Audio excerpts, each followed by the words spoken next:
السلام عليكم. مايكروويف. نعطيه كهرباء. أعطيناه كهرباء وماكو لا حس ولا نفس، فاحنا راح نفتحه ونشوف ايش فيه ونرجع. هاي اول ما نفتح الجهاز نفحص الفيوز.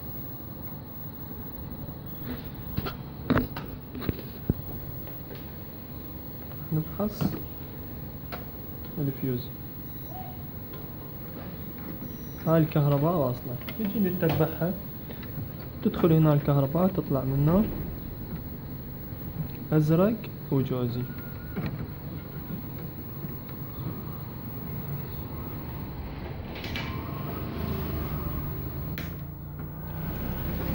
هذا ازرق وهذا جوزي، يدخل عن طريق هاي المقاومة الجوزي.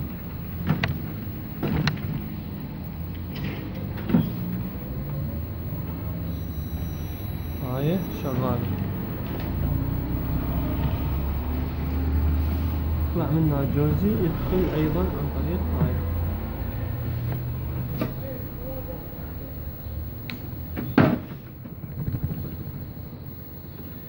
هذا متوصل،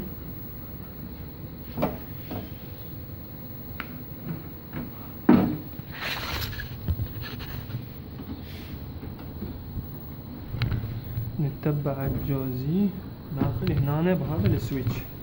هذا السويتش، هاي السويتشات، هاي مبينة اعتقد.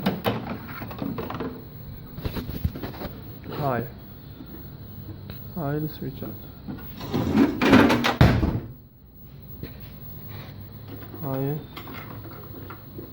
هاي نفس تصير مال الصوبة مال الحماية، بس تختلف الضغط مالتها. هاي على سدة الباب. اهم شي نفحصن، نسد الباب ونفحصن التوصيل، لازم يطوط يأشر الجهاز. هسه انا راح افحصن وارجع. بعد ما فحصت هذه السويتشات مع سدة الباب، هذا يستغلن من نسد الباب يلقطن ومن فتحه يوقفن.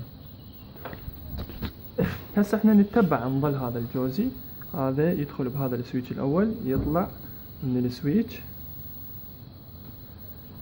يدخل بهاي الخارطة.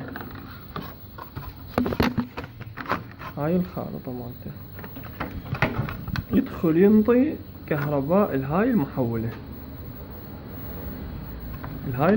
الصغيرة. هاي اذن عملها ضروري جدا، فاحنا راح نفحصها.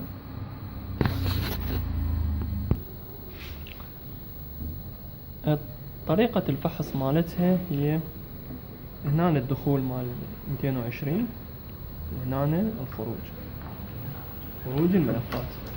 هذا الخروج مالتها، هاي تنطي قراءة يعني شغالة. هاي هنا الدخول،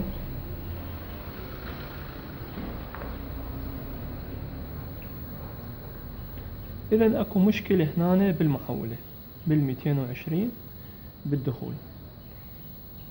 هنا العطل، ماكو قراءة، ماكو، فالعطل هو بهاي المحولة. بعد ما استخرجنا المحولة راح نفحصها خارجيا. هذا الأوفوميتر، هذا الدخول 220،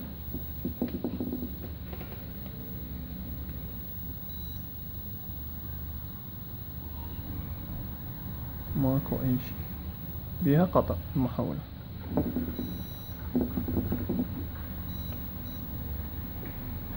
هنا الخروج هي هذا ينطي مقاومة تقريبا 6، وهذا ينطي مقاومة 12. فهنا الجهود مختلفة، هاي بال6 وهذا تقريبا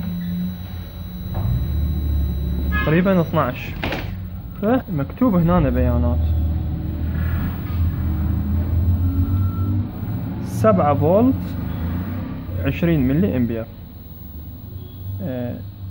11 فولت 140 ملي امبير، هاي الاوتبوت. فهي هاي بياناتها. هاي احنا لقينا هاي المحولة عندنا بها عدة فولتيات. راح نيجي نفحص. احنا قلنا عندنا 7 فولت و11 محتاجين.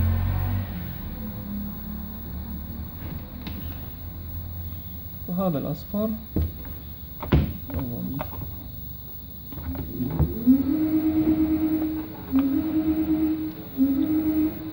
هذا هو 9. الأبيض هذا 10. يعني الأزرق هذا 11. الأزرق يعني محتاجه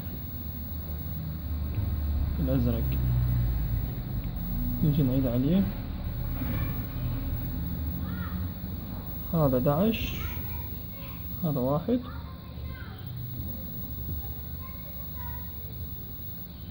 وهذا الثاني والله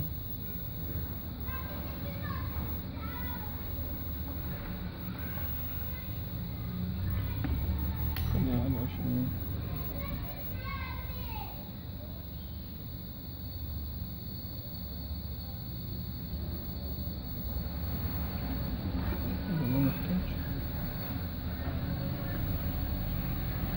هذا 3.3. إذن الأزرق هسه عندنا احنا الأزرق 11، ونقدر ناخذ الأصفر اللي هو 9 نخليه بدال 7 عادي، ماكو مشكلة. فراح نربط هاي المحولة ونشوف النتيجة.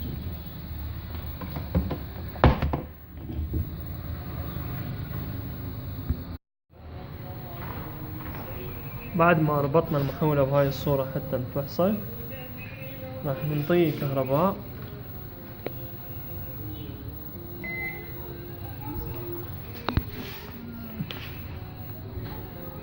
هاي مثل ما تشاهدون اشتغل. ستارت. هذا اشتغل.